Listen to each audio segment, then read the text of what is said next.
All right. Thanks for tuning in to the Playbook ATS podcast. I'm your host, Greg DePalma. We'll be joined by Jim Feist and Andy Iskoe really soon. But we are going to start off the show with our special guest from the New York Post, NFL writer Ryan Dunleavy. Ryan, good to see you again. It's been a while. What's up? How you doing? Doing good. So just by the way, look at those M&R in the background. Look at that. Yeah, I finally had the opportunity to put it on the wall. I switched my studio 180 degrees and found wall space. So yeah, I didn't go to either program, but I'm a fan. Yeah, that's right. I forgot you're a Rutgers grad. I am a Rutgers grad. That's right. Yeah. So Andy Iskoe, Jim Feist also joining us here on the show as usual. How's it going, guys? And who good? Hi, Ryan. How are you? Hey, Brian. I didn't realize you look a lot like you don't look anything like Mark. I do not look like Mark. I have a lot of respect for Mark, but I don't. And my condolences for Rutgers this year. At least there's basketball. Yeah. No, there's not. Unfortunately, basketball's worse. Yes. I hear Andy, but he's not moving. No, at least we got his audio. Oh, that's true.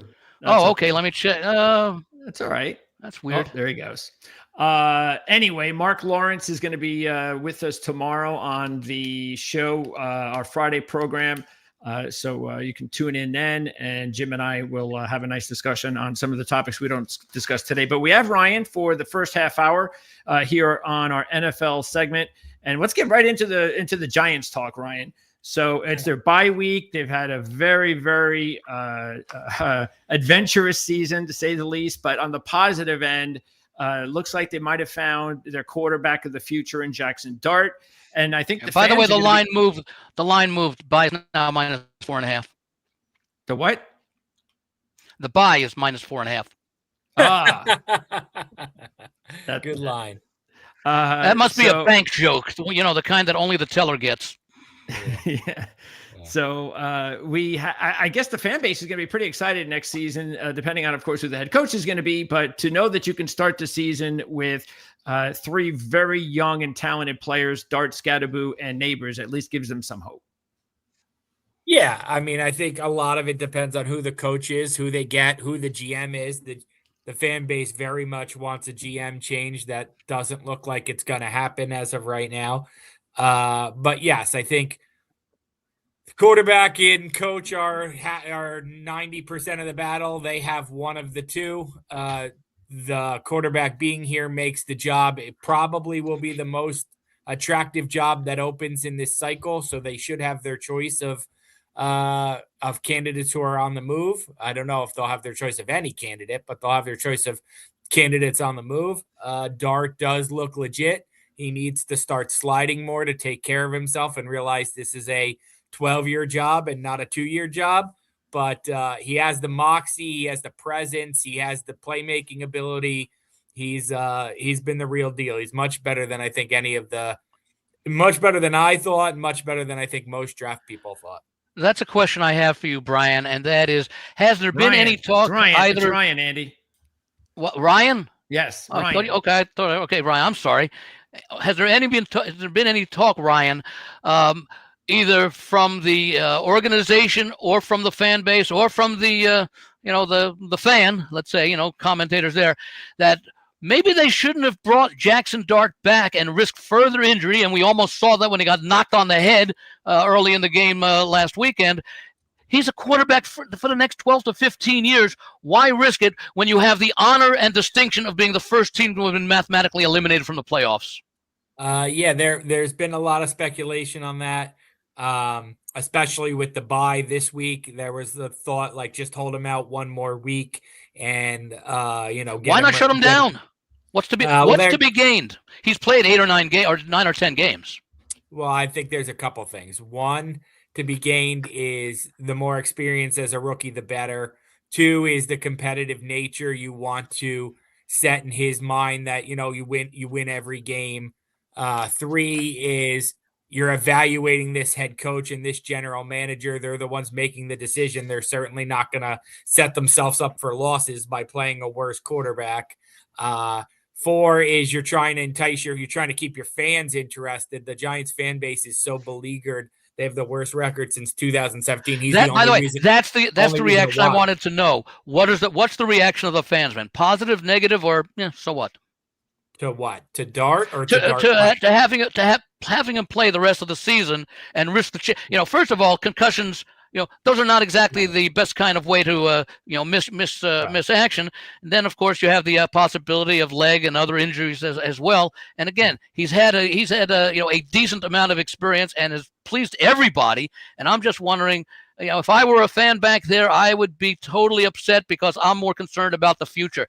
Now, the future is not now. The future is getting healthy for next year when a guy like Mike McCarthy might come in. And look, the Giants' job is going to be a very, very attractive job with those 3 players as the foundation of an offense. Now, if they can just shore up the offensive line a little bit and add to some of the defense, I mean, that defensive front is nice. That's a very attractive job for whoever comes in. Why risk your franchise quarterback in games that don't mean anything? It'd be one thing if he only played 2 or 3 games, and then I'd still feel uncomfortable putting him in there because of the risk of injury, especially when it was a concussion. Or multiple concussions that he's had. No, there's not a lot of that. No, Giants fans want to see him. Giants fans want to see him play. They want the most experience possible. He's the reason they watch the games. It's not like there's one game left. Like shutting him down for 5 games is a big ask. So, I mean, they want to be competitive. That's until he gets injured. Yeah, but then you will hear a totally different tune. Yeah, that's always the case. But what you got here, and we have to remember that these are competitive athletes. Yeah, and they've been playing sports since they're 2 years old, 5 years old, 6 years old, and they just want to play. And they don't think about getting hurt. They feel kind of invincible, and that's an attitude that maybe you or I don't share because we've not been at that level. But that's the way they feel. There's an invincible. That's why it's the responsibility of management to make that decision. Well, I guess management has to keep their jobs. So I guess they've made the decision by playing them. Yeah, they're trying to keep their jobs. And when they get in, I hope it doesn't happen, but if he gets injured, then they're going to take the heat, and they may lose their jobs because people are saying, why didn't you shut him down? We knew this was a risk, and you decided to take the risk. Who do you think you are? Dave Campbell? With all the risks he takes. Are there any hot candidates? I guess Andy's pretty passionate about this. Are there any head coaching candidates that are really being front and center rumored to take the job? Yeah, McCarthy will be on the list high. He interviewed here before he took the Cowboys job. Lou Anarumo, I think they need experience. Lou Anarumo, the Colts defensive coordinator, is highly regarded in the Giants building. Wow. He's a Staten Island native. He's a former Giants assistant coach. His son is a Giants pro scout. He worked with Joe Shane in Miami. So if Joe Shane's still here, I think we all know that GMs tend to hire people they've worked with before. He'll be high on the list. Chris Shula, the Mara family and the Shula family are like first families of football. So he'll be high on the list. Steve Spagnuolo will get an interview. He's royalty in the Giants organization. Marcus Freeman would be at the top of the list. I don't know if anybody's going to be able to pull him from Notre Dame. And then if Mike Tomlin and the Steelers separate, Mike Tomlin will jump to the top of the Giants list, as he'll probably jump to the top of everybody's list. But don't forget, there's Maras and Rooney's married to each other. So that would certainly smooth the transition from one organization to the other. Any talk at all of a candidate who used to be an NFL head coach, struggling in college right now, but does have some connection? Bill O'Brien. No, I have not heard that name at all. No. Ryan, one of the things in the NFL that's been kind of prominent lately is hiring offensive coaches, because they seem to have a knack for correcting things on the offensive side of the ball easier than a defensive coach. You talk about Tomlin. He has not had a good offense for like 100 years. I know that's an exaggeration to make a point, but even when you look at the Buffalo head coach, defensive coach, he's not maximized Josh Allen. The defensive coaches have had trouble maximizing offenses unless they have a really good offensive coordinator like Johnson. Correct. Yeah, it's kind of painting a broad brush, right? Because like Dan Quinn didn't have any trouble maximizing Jaden Daniels because he has Cliff Kingsbury. So like the number one question a defensive coordinator is going to get hired is who's your offensive coordinator. And that's where I think Chris Shula has an advantage because he's from the Sean McVay tree. So there's like, I don't know, 100 guys in the NFL who worked under Sean McVay and Kyle Shanahan. So he's gonna have somebody in his bank that he can bring in as an offensive coordinator. The other guy I forgot to mention, guys, is Jeff Hafley, who's also part of that Shanahan McVay tree, who I think would have offensive coordinator top candidates in mind from that tree. He's the Packers defensive coordinator. He's a Jersey guy. He's a Boston College guy, so he comes with the Kraft family seal of approval. So I think he's a guy who will get consideration for the Giants and probably for other jobs too. You mentioned Shane. Is his job safe? No, it's not safe. I would guess he stays. It's not significantly safe. The Giants fans want him out. Giants ownership tends to be swayed by their fans. They want to keep him. They do not like doing wholesale changes. They gave Dave Gettleman 4 years, and he was, as bad as Joe Shane. So I don't think they want to make that move. They might end up with no choice but to make that move, especially if some of their top candidates pull a Liam Cohen on Trent Baalke and start withdrawing because they want to be on the same timeline as their GM. Is part of the reason why he's still being looked at as a holdover because of the fact that he was the guy instrumental in bringing in these top young players on offense and a few on defense as well.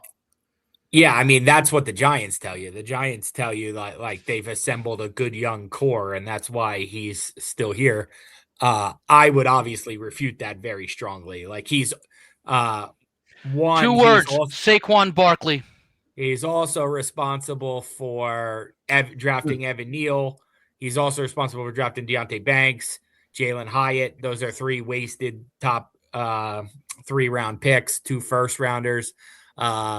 You said, he mismanaged the Saquon Barkley thing from the get-go. He paid Daniel Jones top dollar when Daniel Jones did not need to be paid top dollar. He did draft Abdul Carter, who I think anybody would have drafted Abdul Carter, and he's had a underwhelming rookie season. He did draft Jackson Dart, and that's probably the biggest feather in his cap, even though Brian Dable was the one who really, really pushed for him, and he's no longer here. Shane had to be the one to make that trade and patiently see the board. That's not easy to do. He's the one who figured out where and when was the right time to strike to make that trade late in the first round. That's, like I said, probably his biggest boon, getting that quarterback. So, yeah, the Giants would tell you like, oh, we have John Michael Schmitz and Theo Johnson and Tyrone Tracy and Cam Scatterbo. And I'm not sure that's like a great nucleus that they think it is. But yes, that is part of the reason that he's still here. What about the upcoming offseason for the Giants, cap-wise, free agency? Is it too early to tell, or is there specific positions, and is there enough cash to go out there and make an impact move? Yeah, I mean, I can't really tell you. I've dove into their cap for the offseason. I mean, they spent $215 million in free agency last year on a class that's wildly overwhelming. It includes Russell Wilson, who's not playing, James Hudson, who's not playing, Chauncey Golston, who doesn't play. They spent a lot of money on guys who are sitting on the bench. Paulson Adebo and Javon Holland have been okay. Not top free agent the difference makers. I don't know what they have money wise. They have a ton of needs. Their right tackle Jermaine Illuminor, who's been pretty good, is a free agent. He's going to want the most money he can get wherever. Cordell Flotz had a breakout year as a corner. He's going to get paid. I would not have thought that before the season. And who's their third? And Wan'Dale Robinson, who's had a really good year. He's going to hit 1,000 yards in a receiver market this offseason that's not going to be deep at receiver. He's going to probably get paid too, because he's shown he's much more than a slot, much more than he looks at 5'8" and 150 pounds or whatever. He's a pretty good player. So I think he'll get paid too. So you're creating holes if you don't fill those 3 spots. Plus, they need more at receiver. They need probably more at tight end. They need inside linebacker, defensive tackle. They haven't been able to stop the run for 4 years. I would probably start there in free agency. By the way, Greg, I just want to thank you for posting the names up there. Now I recognize Ryan because I've read the post every day for like 40 years. How solid is their offensive line, Ryan? It's the best it's been in a decade. And what I'd say it's average to slightly above average. And like, that's not a high bar. I think PFF, for what you think about PFF, has them like the 10th offensive line in the NFL. I'd say they're probably somewhere around 15, 16, just watching the games every week. But for the Giants, that's a miracle. I mean, they're usually 30th or worse. They allowed like 90 sacks 2 years ago. I think it was 84. So it's actually been pretty good. It much better than you'd expect for a 2-11 team. It's been pretty good. It's not a problem. And that's why I think they probably should keep it together. It's one of those offensive lines that, look, Andrew Thomas is as good as they get at left tackle. I mean, he's an all-pro, whether people vote for him or not. He should be. He's the only standout name. The other 4 guys, like, it's one of those lines where I think they make each other better. Like, the sum is greater than the individual parts. I would try to keep that line together. But again, Illuminor is going to want top dollar. Schmitz has 1 year left on his rookie contract. Van Roten's a journeyman veteran free agent. Runyon has 1 year left. He could be a salary cap casualty. I wouldn't start, if I was them, after how long they recycled guys and flop free agents and flop draft picks, I'd be hesitant to move off this.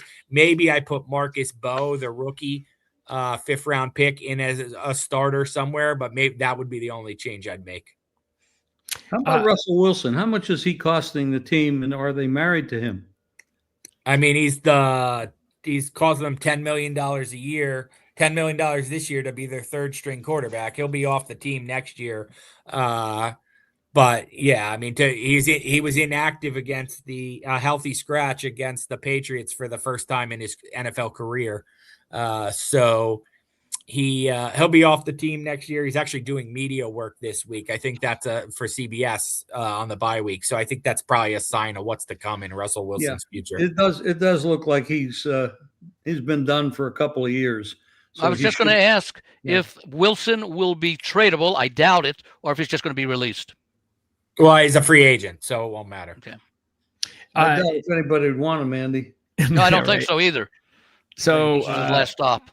Some teams like the Saints and the Jets and the Browns, they have high picks and they need quarterbacks. Other teams like Tennessee and the Giants do not. So as far as the Giant fan base is concerned, is there a specific position? Like when you're looking at all these big college games coming up, and are they going to be zeroing in on a specific position that you think really matters the most when it comes to what the Giants are going to need if they pick in the top 5? Oh, so it won't. So there's only certain they're very big positional value franchise, which is how you end up letting Xavier McKinney and Saquon Barkley walk. So they don't need edge rushers. I guess they could need an offensive tackle if Illuminor walks. Right now, as the lineup is currently constructed, the positions I would have my eye on for sure are wide receiver. So you're looking at Carnell Tate from Ohio State or Tyson from Arizona State, though they might be done playing, right? Or he might be done playing. And then you also have Lemon from USC. even though he's a slot guy, but you already have Wan'Dale. So yeah, no, I would say Tyson and Tate, and then yeah, I would say those are probably the two positions that jump off the board. I mean, Arvell Reese, if he is available, I just know you're going to have that whole like, oh, is an inside linebacker worth the positional value, blah blah blah. But if you're telling me they're like trading down from 2 to 7 with some team that needs a quarterback and Reese is there at 7, then he certainly would be a difference maker. How are they at tight end? I know there are 3 on the roster. Has anyone been more outstanding than the other? I mean, Theo Johnson's starter, the Penn State kid. He's got 5 or 6 touchdowns this year. He's kind of boomer bust. He's made some big plays. He has too many drops, concentration drops. Not even in traffic. He's a red zone weapon. He's one of Dart's favorite targets, though, and that matters. Like Dart looks for him, so they have a good thing going. Bellinger, I think, is a very solid all-around tight end. He's a free agent. I expect him to leave. And Manhertz is he's like a 6th offensive lineman. He's like one of the best blocking tight ends in the league. I assume he'll be back next year on a 1-year because that is so important in the modern NFL tight end, especially a blocking tight end who can catch. Yeah, I don't think that. I think Johnson's a receiver who can catch sometimes, and Manhertz is a blocker who doesn't really catch. So they could probably use a more all-around tight end, but I don't think that's high on their priority list when they have so many other needs. Could be interesting if the Jets were actually interested in one of those quarterbacks, and you talked about a 2 trading for a 7. That could actually be what works out. Giants could be 2, Jets could be 7. Very, very possible. They made a trade Shane's first year in the 2nd round, and that's how Breece Hall ended up on the Jets, and Wan'Dale ended up on the Giants. It worked out I for think both teams. Both teams are pleased with that. Before I let you go, Ryan, NFC East, Eagles still hanging in. Dallas making a charge. What do you think about those 2 teams the rest of the way? It's funny, right? Like the NFC East, the like storyline is no one's won the division back-to-back years since 2004. And so everybody was ready to cancel that and say the Eagles are going to go back-to-back this year. Yeah. And now it's almost like the curse is like, here come the Cowboys to take it away from the Eagles, right? I don't think that's the tie is going to hurt them in this situation. Yeah. I don't think that's going to happen. I think in the end of the day, the Eagles will win the division. I think everybody thinks it's one of 2 things. Like either the Eagles have to totally collapse and lose like 6 of 7 and fire everybody, like was the call in 2023 when they melted down at the end of the season, or they have to like be this dominant team that wins the Super Bowl like they were last year. And like I don't see it that way. Like I think they're a good team who's not great. So like they probably, what are they, 8-4? Like they probably go 3-2 the rest of the way, and they finish 11-6, and they win a playoff game or 2. But like they're not a dominant team. But I don't think they're going to collapse either. I mean, I think they're probably a notch better than some of the other contenders. Like, look at the Lions. Like the Lions could be out of it by the end of tonight. So, I think the Eagles probably win the division. I wouldn't be surprised. I mean, the Cowboys have come on strong. I would not have said they were a wild card contender earlier. Now, if you ask me to pick my top 7 in the NFC, I might put them in at 7. They've got some ground to make up. They have to win tonight, obviously. They're in must wins the rest of the way, but their defense looks much better than it did earlier in the season. Pickens is unbelievable. Pickens, Lamb, Prescott, they score a ton of points. Yeah, I wouldn't rule out the Cowboys, but I think that Eagles will do enough to win 11 games and take the NFC. Let me ask you this question. If you were an opposing, let's say you were a coach that was available. Well, which roster would you prefer the way it's constructed right now? Dallas or Philadelphia?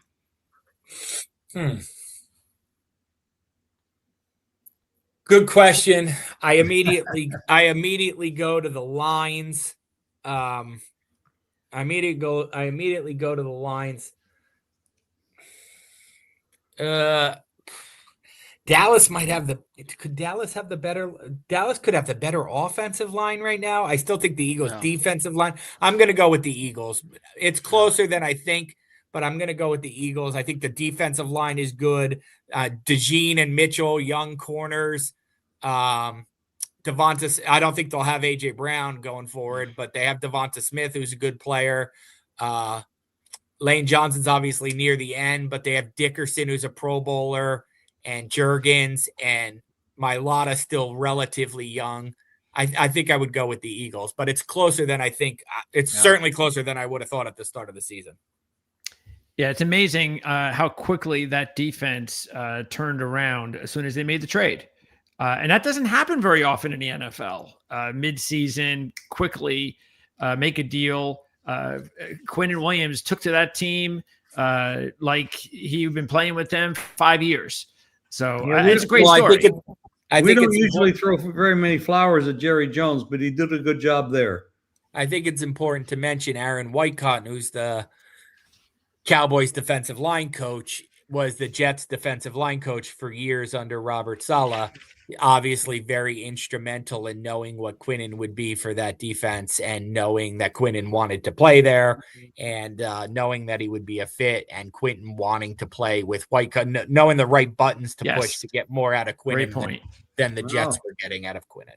Yes. Interesting. Well, if you look at the performance of the Dallas defense, and these are just simple numbers, games 1 through 6 through games 7 through 12, Dallas has improved defensively by 71 yards per game. That's a phenomenal improvement, and it goes right to the trade deadline. Yeah, I didn't realize it was that stark, but yeah, for sure. I mean, I think that's significant. I mean, also it was really not sustained. I mean, also they put up enough. They have the ball enough on offense that it shouldn't be that bad. It shouldn't be that bad on defense. So, Greg, what's the odds for Dallas to win the division? Oh, wow! I'll have to take a look at that. Anything's possible. If I actually played them about a week ago at I think it was 7.5 to 1, 15 to 2. I thought it would have been higher than that. It's lower. Well, it's lower. I think I played it before the Thanksgiving game. Okay. Let's see what we got here. It's still 6.5 to 1. To win the division. Yep. Really? Yeah. The Eagles are not minus 900. Right. Ain't taking the Eagles, that's for sure. But take the Commanders. That's good. Yeah. Right. Oh yeah, we'd like to get that paycheck. Yeah. And Washington plays Philadelphia twice in the last 5 weeks. They play the Giants once and Dallas once and Minnesota. Dallas may have a little bit of a better chance than we think. If Daniels comes back for Washington.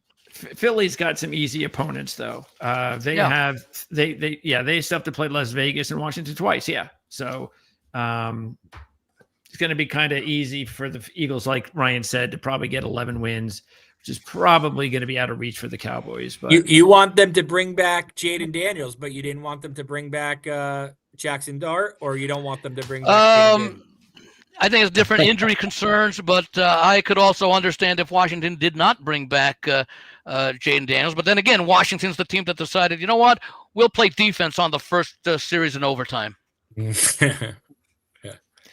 All right, Ryan, thanks for doing this. Next time we talk, more than likely it'll be in the offseason to preview free agency and then later on with the draft. So I appreciate your time as always. We'll have a link in the description of this video so anybody that is watching can check out exactly where to find you at the New York Post online. So once again, I appreciate your time. Thank you, Ryan. Nice meeting you. Thanks, Ryan. Yes, a pleasure, Ryan. Nice meeting you, Ryan. All right, so there you go.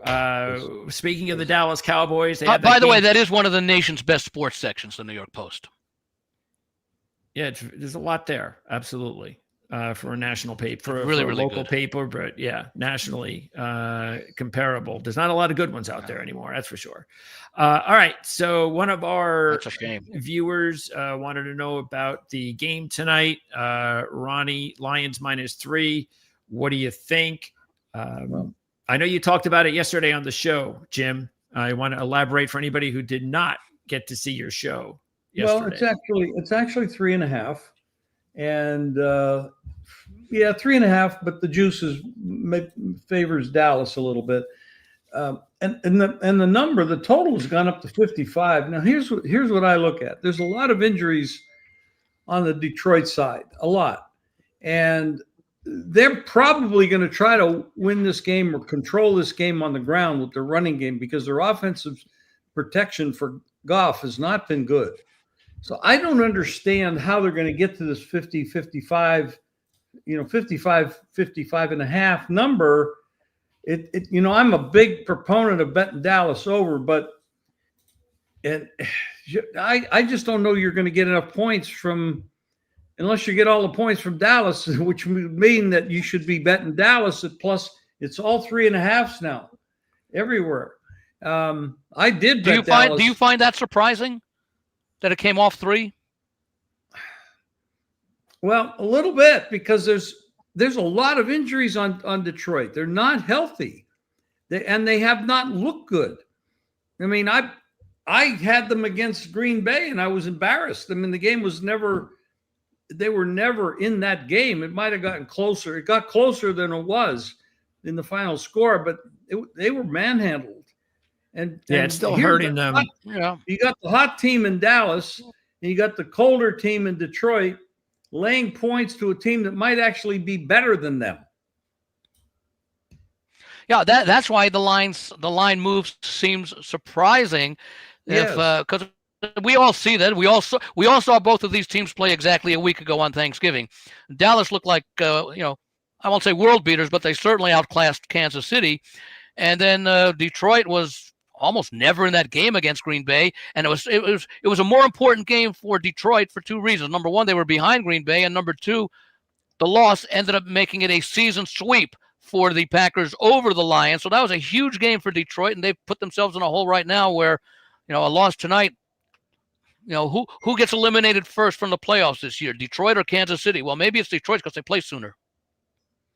And now Terrion Arnold is on injured reserve. Caesars, Andy, has 55.5 under minus 13. Wow. I think you have to bet this thing under, because the Lions have not been able to protect Goff. He won't have, he may, and the defense for Dallas, I think maybe everybody's forgetting that the Dallas defense is much better than they were. There's going to be pressure on Goff. He doesn't do well under pressure. He doesn't give you anything with his legs. I just don't get it. And I know Detroit's going to try to win this game on the ground, because that's the defenses that Detroit has played the last month or so, the Packers, the Giants, who have a good defensive line, and they managed to still put up 34 points. That was the overtime game where they came from behind. The Eagles defense the week before. Before that, it was the Washington defense, and that's the game they won. What was it? 44 to 22. They played the Vikings defense, the game they lost at home. They played the Bucks defense before that. They played the Chiefs defense before that. The softest defense other than Washington that they played was the Bengals defense back on October 5th. So the Detroit offense has been challenged, and it's probably going to be just as much a challenge, but at least we can understand why they've had some difficulty the last few weeks, because they've been playing basically nothing but good defenses since early October, with the exception of Washington. It's just the injuries that bother me. I mean, I was a big proponent of Detroit. I thought they were going to win this division, but those injuries have just crippled them. Yeah. And, take a look at Chicago, number 1 seed in the NFC. And that's with Johnson, Johnson. And if that's a big plus for Chicago, it had to be a big minus for Detroit. I mean, obviously they lost a lot, defensive and offensive coordinators, and they lost their all-star center who tried to come back and didn't pass the physical. Their tight end is out now, Laporta. Well, not only will Laporta not be in, but it looks like St. Brown is more than likely not going to play again. Yeah. So you have 2 of your top weapons. Which is another reason why that 3 to 3.5 is very suspicious. I won't say suspicious, surprising, especially with no Laporta, who's been out a couple of weeks now and's gone for the season. That's why that 3 to 3.5. I want to know where all these points are coming from if you lose your offensive power downfield breakaway players. Yeah. And my wife does not like the Cleveland Browns at all. and probably would never agree with a 4-point favorite there. And the other thing, because you mentioned Ragnow, and it's really, if you take a look at what's hurt Detroit more than anything, started with Minnesota, where they just absolutely annihilated Detroit up the middle of their offensive line. And we saw Green Bay do the same thing. And now the Cowboys have Quinn and Williams. That's going to be a big mismatch. Even the Giants had success against the Lions defense. So, and of course, Kirby Joseph's been a big loss for them. He hasn't been in that defensive backfield for quite a long time. It's just too much. It's too much to ask when you take away the coordinators and then all these injuries. It's just too much to ask. And I know we usually have really positive trends for the Lions, but here's the first time I've looked at a negative one. Maybe there's bad timing. But the Lions are 2-10 against the spread at home when they're coming off a straight-up favored loss and they take on an opponent off a straight-up ATS win. So we're usually saying all these great Dan Campbell trends and Lion trends. Well, we actually have a negative one now. Well, that one actually goes against that positive trend with Ben Johnson off a loss. And meanwhile, the comment from John and Toma and everything, I'm favoring the under in all cases, first half, full game. And I might actually be looking at Dallas team total over. That might be another way to look at this game. What's that got to be, like 28.5? Maybe it's gone up a little bit. Well, they're the dogs, so it wouldn't be 28.5 because that'd be 56. No, it would have to be less than that. Yeah, that's right. It'd probably be maybe 25.5. 25.5, yeah. Something like that.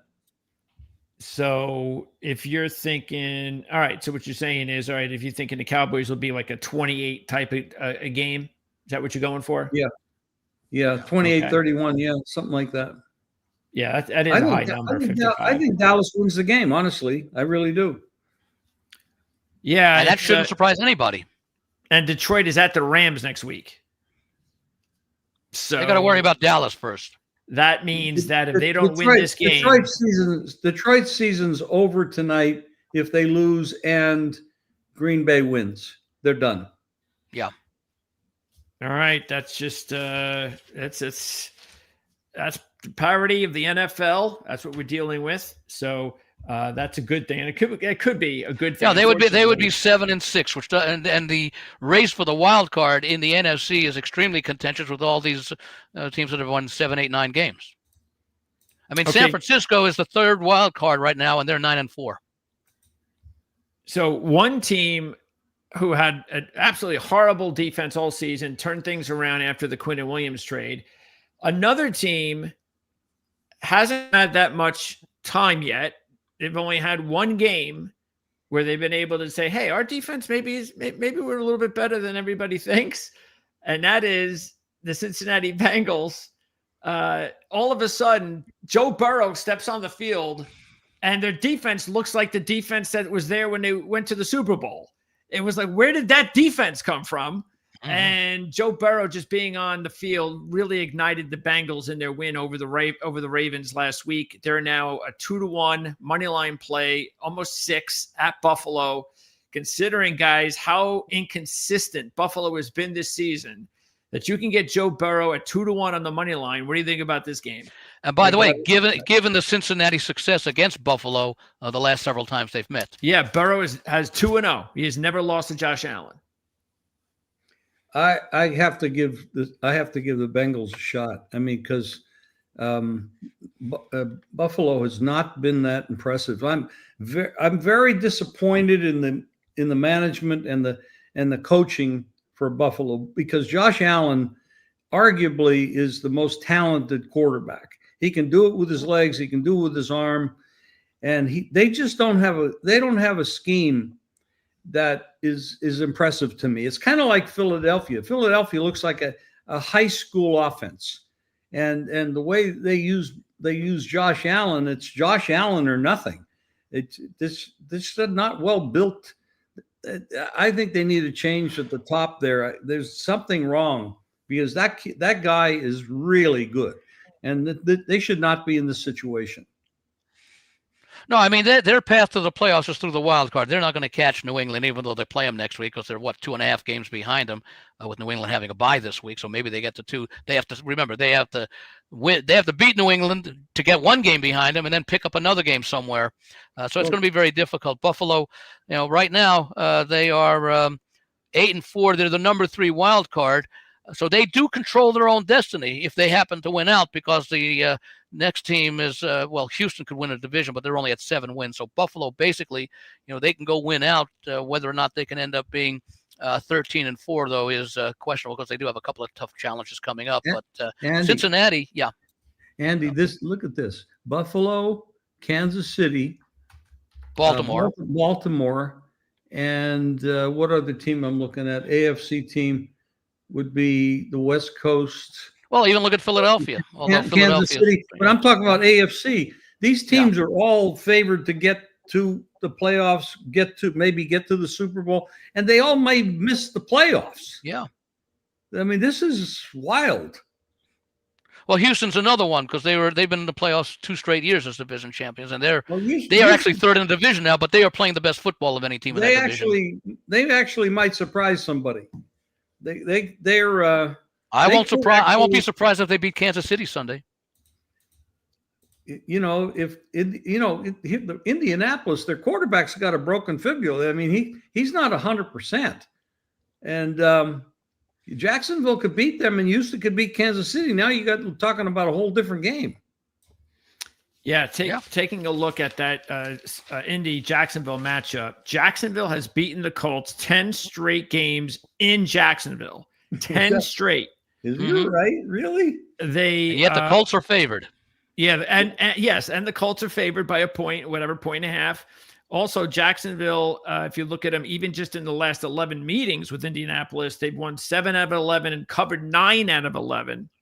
And they are on a 3-game winning streak, straight up against the spread by an 87-33 margin, while the Colts have lost 3 out of 4. And the Jags have been a home dog only twice this year, and they won both of them against Kansas City and the Chargers. What do you guys think about that matchup?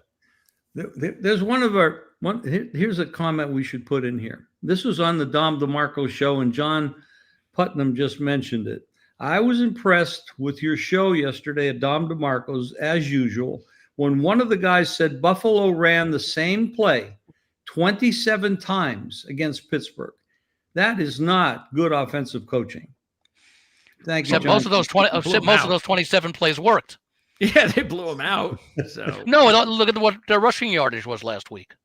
Yeah, they had a lot of So if you're gonna rush for about 200 yards, keep running it until they stop you. So anyway, so what do you guys think about? You guys have a firm opinion either way on this game? In which game? Colts. By the way, it was 249 rushing yards against Pittsburgh last week. Even worse. Well, that just shows you Pittsburgh how bad they are. But maybe that also says that maybe the coach is relatively smart, because he's saying, hey, why change what's been working so well? I guess I take that back. Maybe you're right. Maybe I should look at it the other way. You're right. That's actually, I think they're the wrong favorite in this game. I like Jacksonville.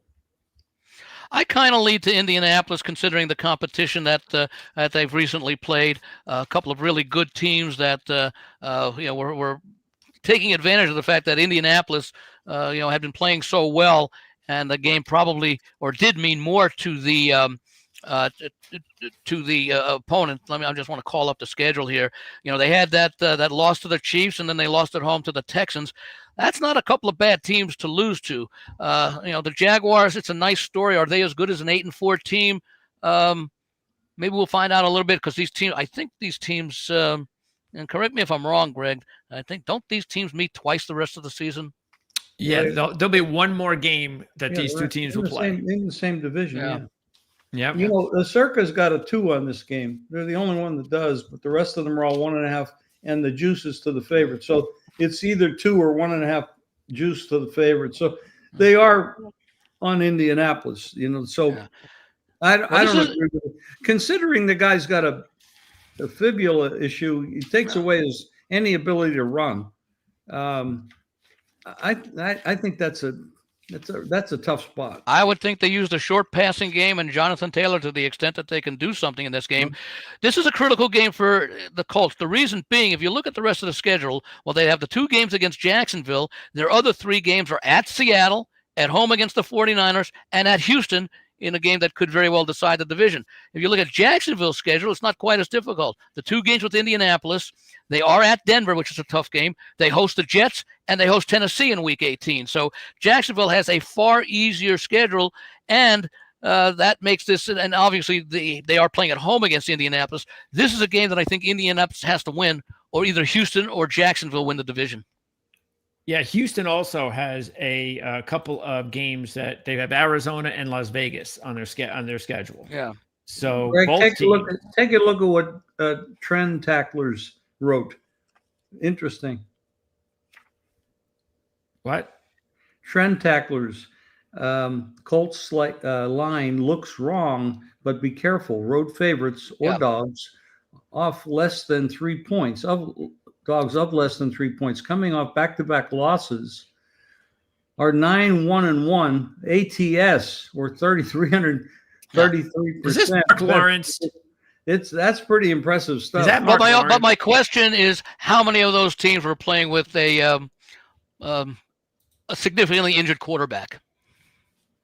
Well, look, this is what I will say about trends. And as much as I love Mark's magazine and love all of the trends and I eat them up, when I look at a trend like that, and let's just say, I don't know, let's just say the Colts are that's the Colts. They're 9-1-1 in that thing. You know what matters more to me? That the Jags have beaten them 10 straight times at home. Yeah, I don't care about that trend. When I got something that tells me that one team is beating another team 10 straight times at home, I don't care if it's 18-0, in this kind of trend here. I'm going with that 10 straight win at home deal. And that's under different quarterbacks, under different coaches, a whole bunch of changing personnel. Yeah. And I wonder if maybe anything it has to do, I'm not quite sure, that Indianapolis is a turf team playing indoors, and now they go to Jacksonville. And by the way, at this time of the year in Jacksonville, they can get temperatures in the 40s. And by the way, there's another one that really favors the Colts too. They've covered 11 straight off of a straight up division favored loss. So there are trends out there that say, hey, Colts looking real good, but we'll see. Again, one of them's going to improve and one of them's going to get worse. And the other thing that's just the bottom line, guys, it's just the fact that Colts are not playing well. They're playing their worst ball of the year. Jags are playing probably their best ball of the year. So I just think you don't win playoff games and big games at the end of the season by what you did in September and October. Yeah, you got to be right and rolling and doing well in December, because then this is now, and some of these teams have been banged up, hurt. They're out of sync. A lot of things happen over a 4-month, 16, 17 game stretch. When you bring that up, Jim, the thing that I immediately think about, and I know we don't talk college football with you much, but that I immediately think about is the big story right now going on in college football with the head-to-head situation with Notre Dame and Miami, because they played week 1 and Miami beat them by 3. And of course, Miami fans are screaming bloody murder that they're ranked behind Notre Dame and they beat them.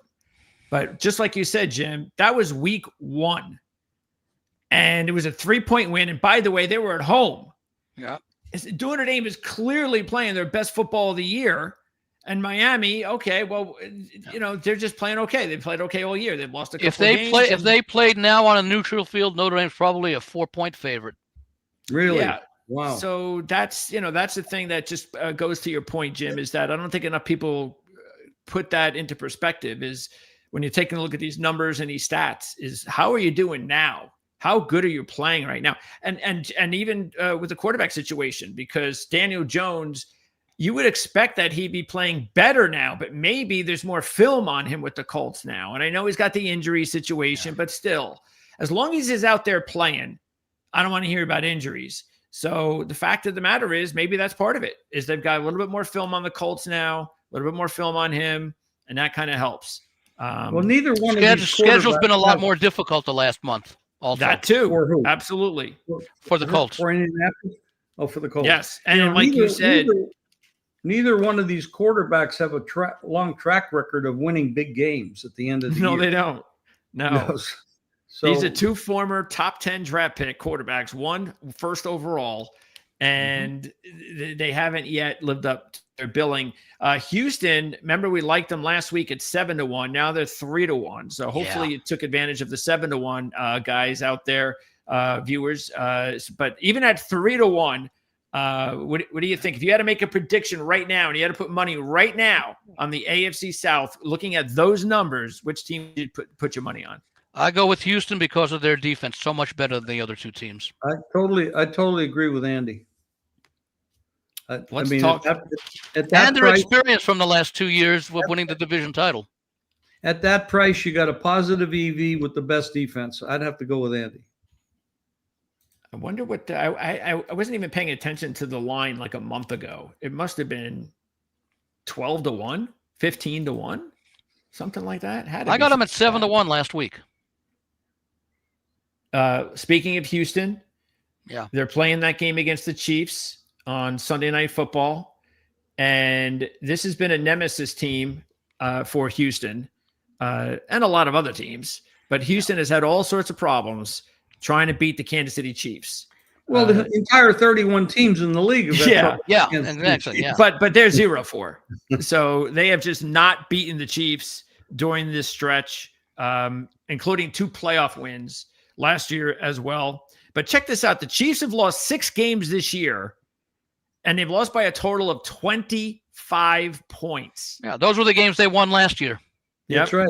Yeah, they're 1-3 straight up, 0-4 against the spread in their last 4. At what point will people realize, and Kansas City might win this game, but I wonder if people are going to realize this is not the same Kansas City team. And I wonder if psychologically they were damaged or other teams picked up what Philadelphia was able to do in blowing them out. I mean, that looked like, it turned out to be a huge mismatch. And, maybe Kansas City just doesn't have the same swagger. I've mentioned before, they've played 21 playoff games since 2018. And in every year since 2019, they played at least 3 playoff games. So they've played the equivalent of basically a season and a quarter more than everybody else has played in that period of time. Of course, obviously, other teams also played, 4 to 6 playoff games. But I don't know that anyone's done it to the extent that Kansas City has. And that catches up to you. There's a cumulative effect, especially on defense. Well, what surprises me the most about that, Andy, is the fact that with all of that, if someone were to tell me that the Chiefs were 6-6 this season, I would say, they must be, all of that must have caught up to them. They must have like 10 guys on injured reserve, because that's really where you think most of the problems will be eventually these Injuries. Guys are going to break down. Yeah. And that hasn't been the case. They've been pretty healthy compared to most other teams in the Mark NFL. always uses a stat that in the stats. What's in the stats for Houston and Kansas City? You know what I'm talking about. In the games that they I know played. what, I don't have. Well, let me put it to you this way: Philadelphia is 2-10 in the stats. Okay. Yeah, I'm going to see if I can find the. I had Kansas City for. Let's see. I mean, if you didn't put names and you just put the games on there, look at the stats for these teams, you would not be making Kansas City a 3.5 point favorite in this game. Well, Kansas City went on a run from week 2 to, I believe it was like right around week 8, where they were the yardage winner in all of those games. But then they got out yardage by the Bills when they lost. They got out yardage by Denver when they lost. I don't have the last 2 weeks, though. I have Kansas City in the last 3 weeks. They were minus 99 yards in the loss at Buffalo, minus 31 in the loss to Denver. This was the surprising one against Indianapolis, where they barely won but did not cover. They outgained the Colts 239 yards, and then last week they went back against Dallas and were outgained by 95 yards. So they had a stretch of 7 straight games from week 2 through, I guess would be week 8, where they outgained everybody, including Las Vegas. That was the ugliest game probably in the last 5 years, at 31-0, where the Raiders had, I think, something along the lines of 53 yards of some ridiculous number of total defense that they had in that game. Let me see what I have it for Houston. I think their numbers are a little bit better. And you got to remember, too, they have outgained most of their opponents. They're about 7-5, I think. This game opened 5.5, 6. It's down to 3, 3.5. I mean, that tells you a lot too, because that's not just paper mache out there. That's real money that's moved that number.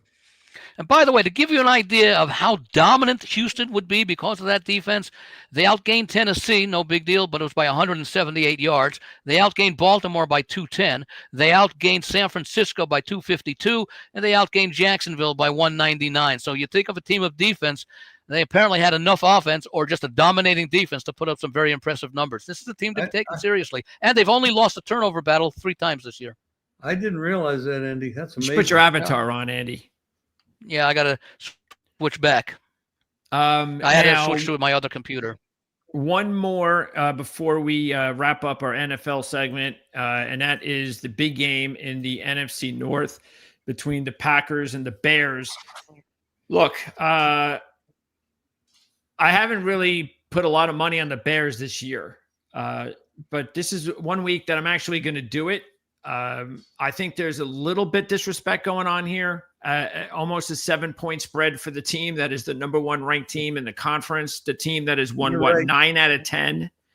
You're right, Greg. That's total disrespect. Totally disrespect. Yes. Yeah. So look, they're almost 3-1 on the money line in this matchup. They'll be playing the Packers, by the way, in 2 weeks at home. So it's a quick rematch.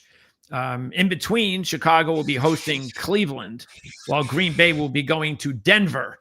So that is a big difference there between competition between they play again. But yeah, what do you think about this game, Andy? I cannot stand in front of the Chicago train. I mean, they're getting a full touchdown plus a half, 6.5, and maybe it goes to 7. I wouldn't be surprised. Let me see if I can play around with this camera for a bit while I just talk. Keep that on, Andy. But, while you're doing that, you got to. There's no way you can't take Chicago plus 7. I mean, you have to.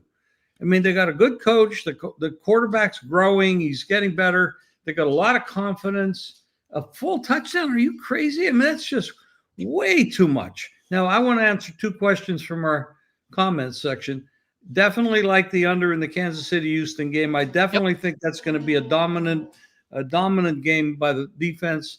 And Texans do have revenge from last year's loss in the playoffs to Kansas City. So you have those things going for you as well.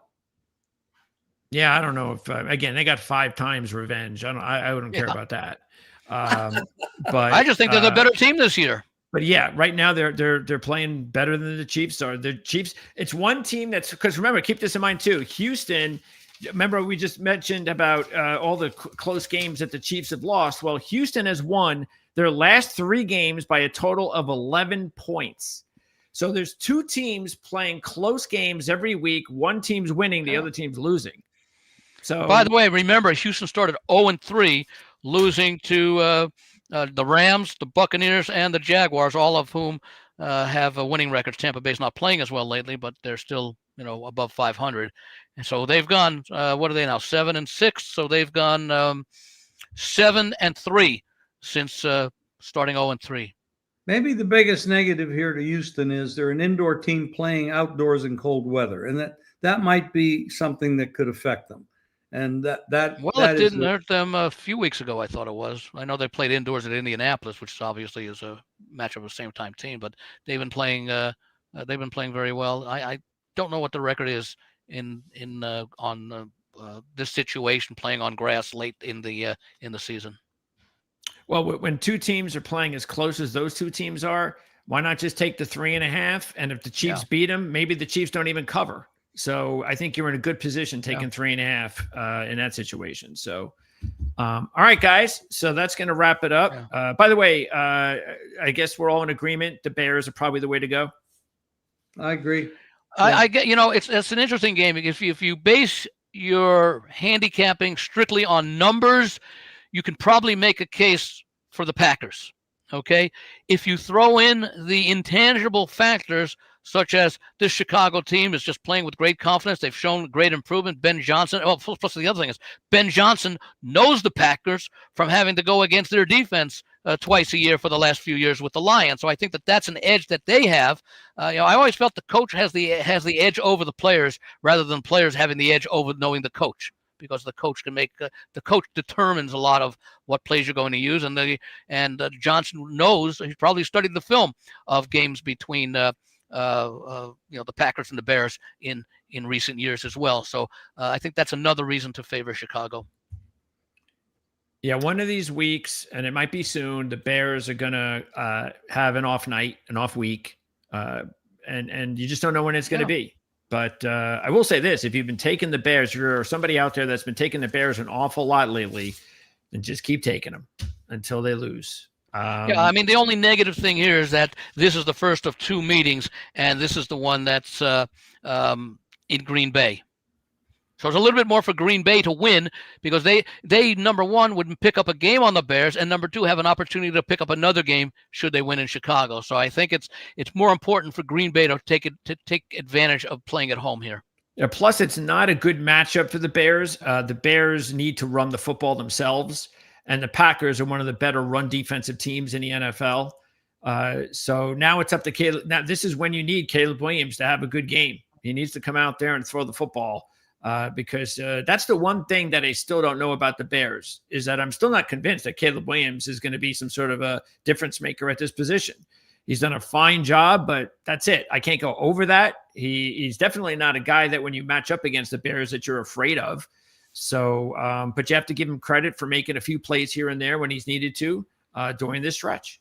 So, but have you guys noticed anything on your end that leads you to believe that, he's made a big difference, Caleb Williams, from last year to this year?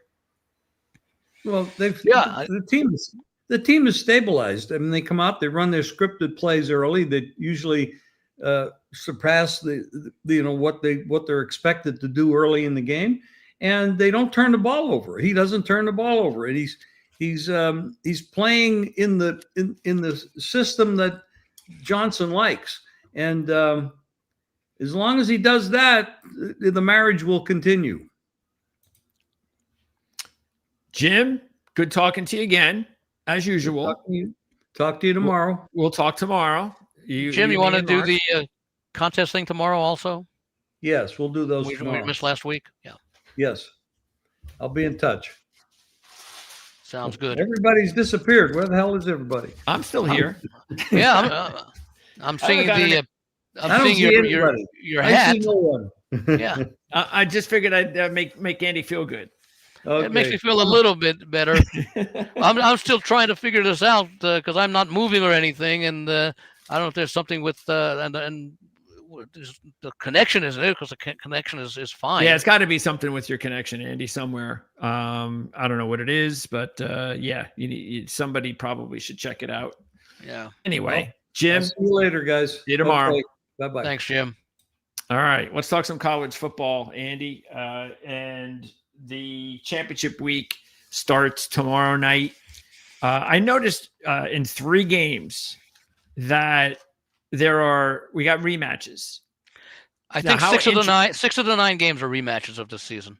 Well, we'll keep this in mind regarding this, that in these 3 rematches, all 3 teams that lost the first game are a 2-point favorite in the championship game. Yeah. And I find that a little bit unusual. And you're just talking about the 4 Friday games. 3 of them are rematches. Yeah. Well, you have Western Michigan, Miami. Right. And the interesting thing about that matchup is Miami was a 2-point favorite at home, beat Western Michigan. Won by 3. Then they won now by 3. they're a 2-point underdog. Yeah. Even after beating them. Then you've got Georgia and Alabama. And Georgia is the favorite again. I mean, how many times is Georgia going to continue to be the favorite against Alabama, and Alabama keeps beating them? I'm not quite sure. Maybe it's the coaching edge. I mean, look, but I'm just surprised that they keep favoring Georgia when Alabama just keeps beating them. This is like 3 straight outright upset wins. And they've now beaten them, I think, 5 straight, I think. and 8 out of 9. They beat them 8 out of 9 times against Georgia, winning 3 straight as a dog in 2023, 2024, and this year. And you know what? Georgia's the favorite again. So, and I like Georgia in this game. And do you think that that'll knock out Alabama? It should. It should make a better case for Miami, who gets to rise up a little bit. Yeah, I think that's Miami's shot right there. They need Alabama to lose. Yeah, let me see what I had in this one here. There are a lot of most of the people that I've been reading about this happen to believe that Alabama will be safe either way. I don't understand why they would believe that. Because I don't know, you're a 3-loss team. You lost to Florida State. That's a bad loss. And you're going to get a spot over, say, Miami, who has no bad losses. And they only have 2 losses. Yeah. So I don't know. Yeah, I cannot come up with a reason why Alabama would be in there. I mean, I can make an excuse for Texas or not being there with the 3 losses because one of them was that home loss to Florida. But I mean, was Miami's loss to Florida State, which looked like an impressive loss at the time, with Florida State, starting decently, turned out not to be as impressive a loss as or a win over Florida State that they had. And then that Miami had was still a good win over Florida State, but the loss that Alabama had to Florida State it looks even worse now. And the other one is Kennesaw State at Jacksonville State. So they played already at Jacksonville State.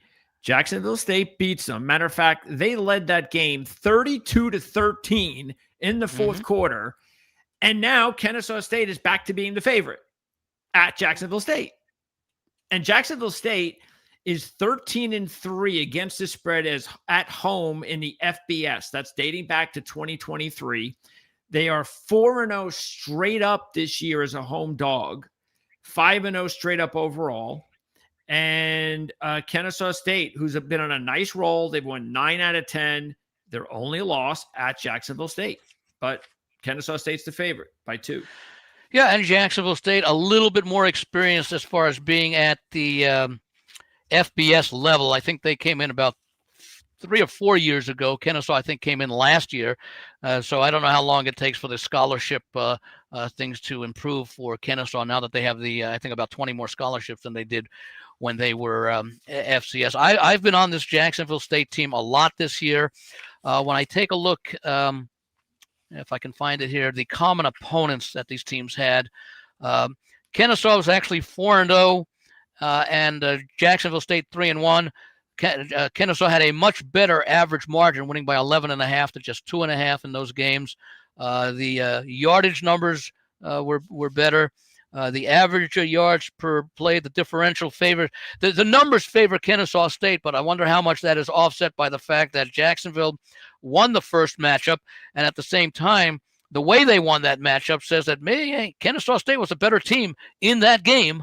But could not close it out. So maybe that gives Jacksonville State even a little bit more. You don't. It's a huge advantage to play these games at home because, number one, you don't get a lot of crowd support from the visiting team between these two. Jacksonville State, what's Alabama? Kennesaw State is Georgia. So I don't know what the distance is between the two campuses. But I've been on Jacksonville State, and you're going to give me points in a game, winner take all game. I'm almost always on the home underdog. Virginia, now they were a 5-point road dog 3 weeks ago at Duke. They just throttled Duke. The score was actually a lot closer than the game.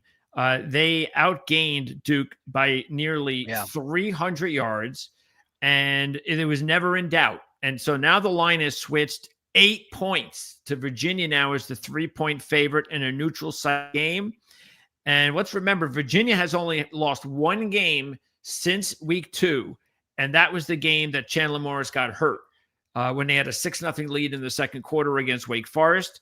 That's how hot Virginia is. Duke, meanwhile, this is all ACC's fault that Duke is in this situation and that Miami not make the tournament.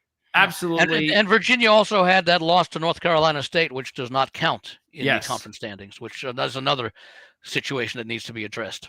Yeah, shame on the ACC for allowing this to happen, for allowing this type of scenario. When you have 17 teams in a conference, how could you not think ahead that something like this might happen? Yeah. You can't play everybody; it doesn't work.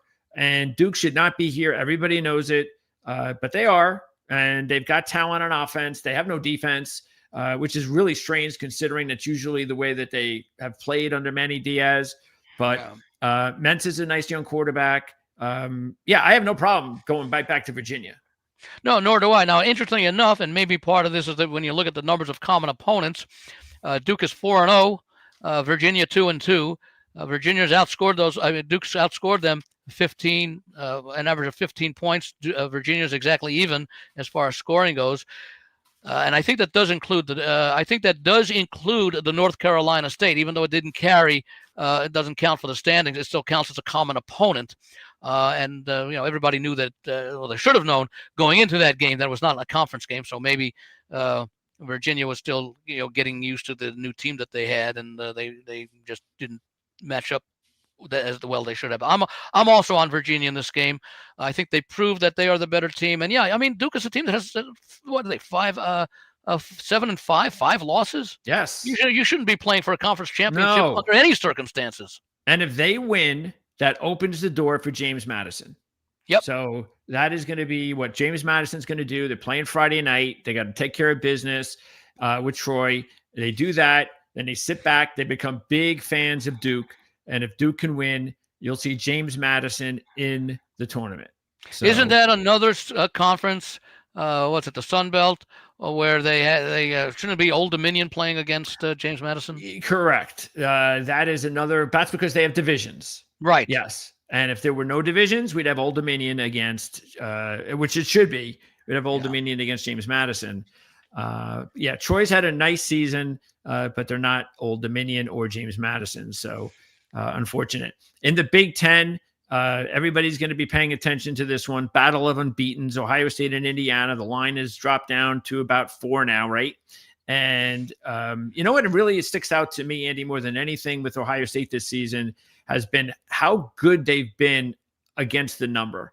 9-1-1 ATS. And it's been a long time since Ohio State has had that good of a record against the spread. When you're laying those big numbers like Ohio State is week in and week out, they should not be 9-1-1 against the spread. No, that's why I really like Ohio State in this matchup. I just think they're the better team. I'm still a little bit concerned about how either of these teams will play on a week out basis in the playoffs because they haven't against good teams because they haven't done that all season. Both teams have had relatively easier schedules than the SEC teams, but overall, what you see is a really good defensive team. You've got studs. We mentioned Tate. Of course, Smith could be the number 1 pick in the draft in 2027. So, and even Sayin, it might be Sayin and Smith 1 and 2 in the 2027 draft. That's how good those kids are. But Ohio State's been really good defensively this season. The one concern that I have, I do like Indiana plus the points here. They've that win at Oregon was very impressive. That makes up for a lot. The problem is for Indiana, that win against Oregon was back, I think, September 27th, if I remember. That's the last time Indiana played a team that finished with a winning record. Ohio State wasn't much, but now they both played Penn State since then. Penn State was 6-6. But at least Ohio State played Michigan at the end, which was a 9-3 team as they finished. So I'm just concerned that Indiana has not really been tested against, Ohio State hasn't faced a team as good as Ohio State. I mean, they at least passed a challenge back at the beginning of the year when they beat Texas at home. Even though Texas dominated the stats, that was still the best opponent. So maybe you could take a look at Ohio. And again, it was September, but keep in mind, Ohio State struggled to beat a team at home. Oregon won a little bit easier. Indiana won a little bit easier at Oregon, but that was just a few weeks after the Texas game against Ohio State. So I like Cignetti. I think they're going to come out and be aggressive. I think they're going to try and throw some punches figuratively at Ohio State, show some respect, but also show some confidence. And I think ultimately Ohio State comes back to win this game, but I think the points come into play. I think it's going to be decided by a field goal or less. Yeah, it's the other thing. Ohio, and look, there's no doubt in my mind that Indiana needs this game more.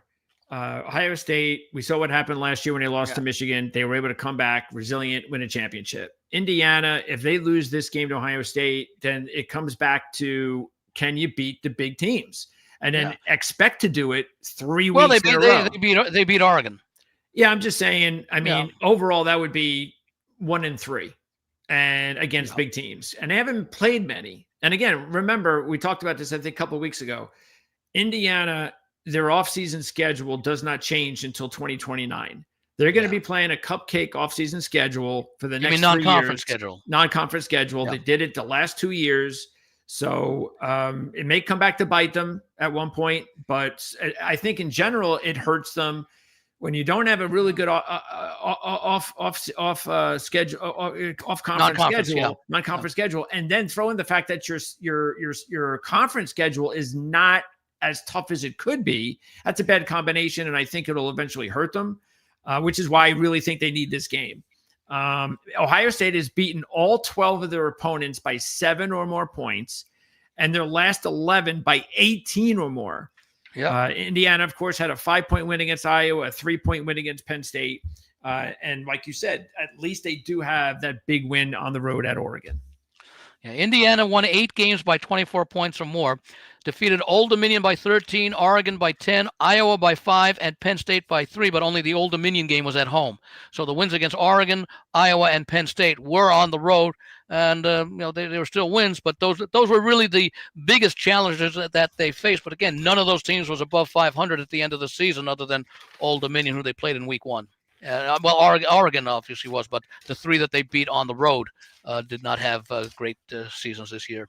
Another conference that needs another shame on you, and that's the Mountain West. Shame on the Mountain West for somehow spitting out with their computers UNLV and Boise State again. I think it's an embarrassment. I don't think there has been a moment all season that either UNLV or Boise State would have been considered front runners for the championship game until the computer spit them out. Well, didn't UNLV start like 5-0?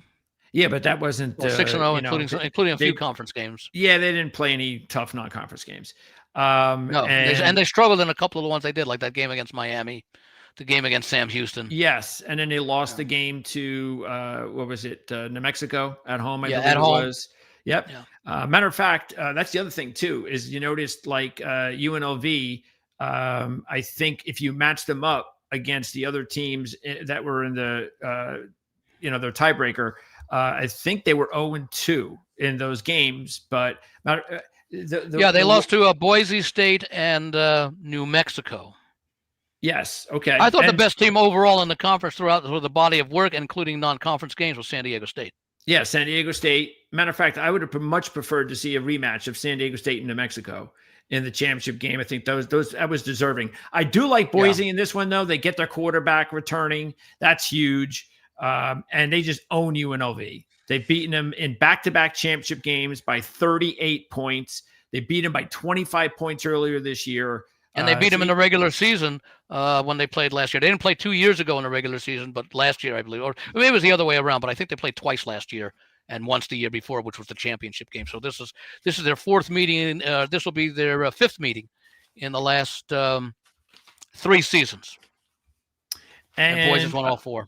And then you have Tulane and North Texas in the American. The winner will be in the postseason playoffs. And strange, this is the new times that both of these head coaches are already leaving, but they'll be coaching their programs. So Morris off to Oklahoma State, Summerall off to Florida. That, Lane Kiffin. Yeah. And North Texas, though, is the 2-point road favorite against Tulane. And I think that has a lot to do with how they just kick everybody's asses. They've had a very simple schedule for the most part, though. But they've been just killing everybody by a 50-21 margin on this 6-game winning streak. Tulane, meanwhile, if you look at them, they since the turnaround with Willie Fritz in 2022, this is only the second time Tulane is a dog in a conference game. They were a dog once this year at Memphis, and they won. So this is only the second time since 2022 when they had the turnaround that they've been a dog, and they're a home dog in the championship game. Yeah, and when I take a look at the non-conference schedule for North Texas, they beat Lamar 51-0.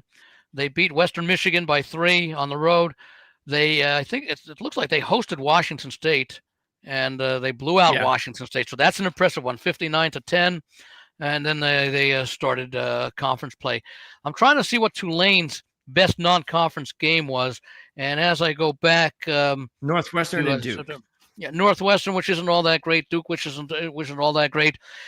When they did step up in class, and they probably have the best opponent of anyone here, Ole Miss. They were at Ole Miss. They lost 45-10, so that was not even competitive. So, the advantage that Tulane has is playing at home. But this North Texas state or North Texas, I guess now, has been extremely powerful. Number one in the nation in total offense, 514 yards per game. Tulane is number 32, which isn't bad, but it's 100 yards less per game than North Texas. And defensively, they're both about middle of the pack. Tulane slightly better numbers, but not a big difference. No. Scoring-wise, obviously North Texas has a huge advantage on offense, but defensively they're only separated by 4 points, and that favors Tulane with a slightly better defense. So normally I like to take a look at the home underdogs with Tulane, but I've not been, my concern about Tulane is that I just haven't been all that impressed with them this year as I have been the last couple of years. And North Texas, I don't know what to expect. I mean, if they're able to, this might be a game where you can make a play in the middle of the first quarter if you find that Tulane is able to defend North Texas and contain them a little bit, because if this turns into be a shootout, Tulane can't keep pace. Yeah, I agree. It's like I want to take Tulane because of being very rare to be in this situation, home dog, and all that, the experience that they've had the last 3 or 4 years of being in this spot. North Texas, this is new to them and all that. But North Texas is just playing so well right now. Tulane does not have the offensive firepower that North Texas has.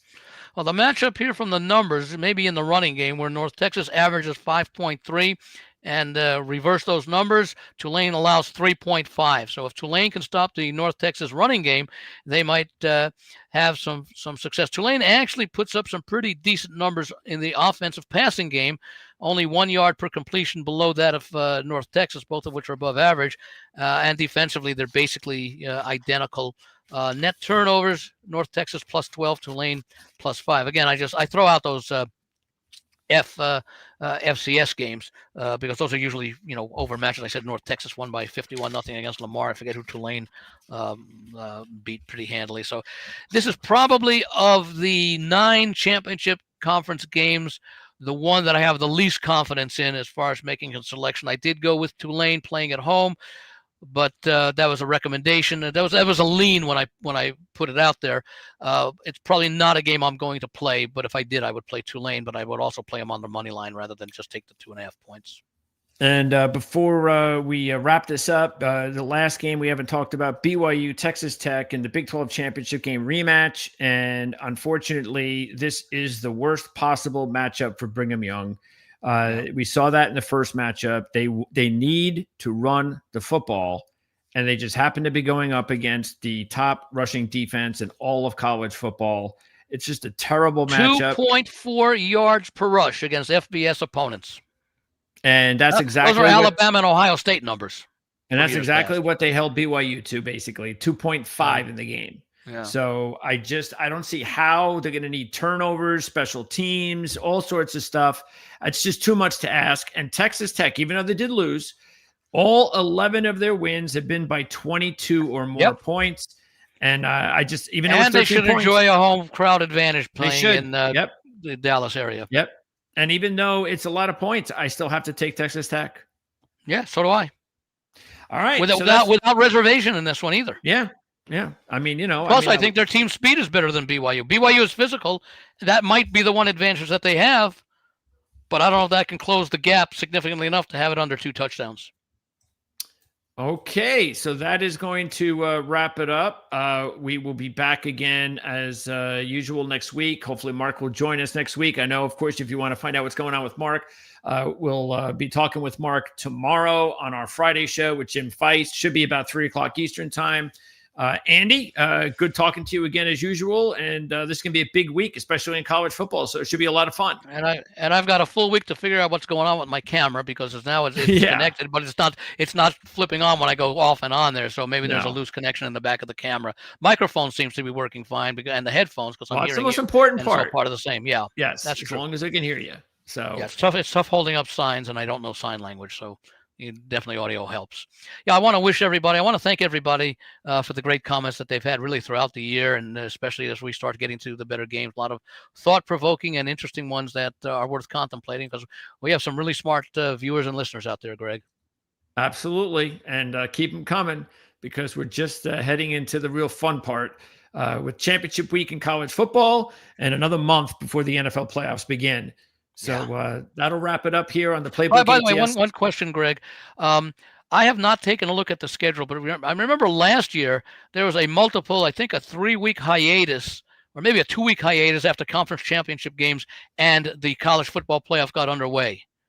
As I seem to recall, I wonder if that's I don't have it in front of me. If that's the same schedule this year, where there are like at least 2 weeks between the start of the playoff and the end of the conference championships. Let's see. The college football playoffs are going to begin on the 19th and 20th. Okay, so 2 weeks is like last year. Yeah. Yeah. So we get 1 week, which again could eliminate what might normally be considered letdown situations or overconfidence situations with that extra week in between. Yeah, and then some teams are going to get a couple of weeks off with the buys. Yeah. Right. And then even with the bowl season, teams will have about a month off in some of the later played bowl games. The bowl season. I don't even get me started. I haven't been infatuated with the bowl season in years. Not with all the players sitting out. You're basically looking at different teams, and a lot of coaches are saying, "Let's plan for next year. We'll play all these guys who are sophomores this year." Yeah, it's terrible. Last year was the worst ever, and I don't think it's going to change. So no, I can't see it getting any better. Yeah, because the portal opens up again on the 2nd of January.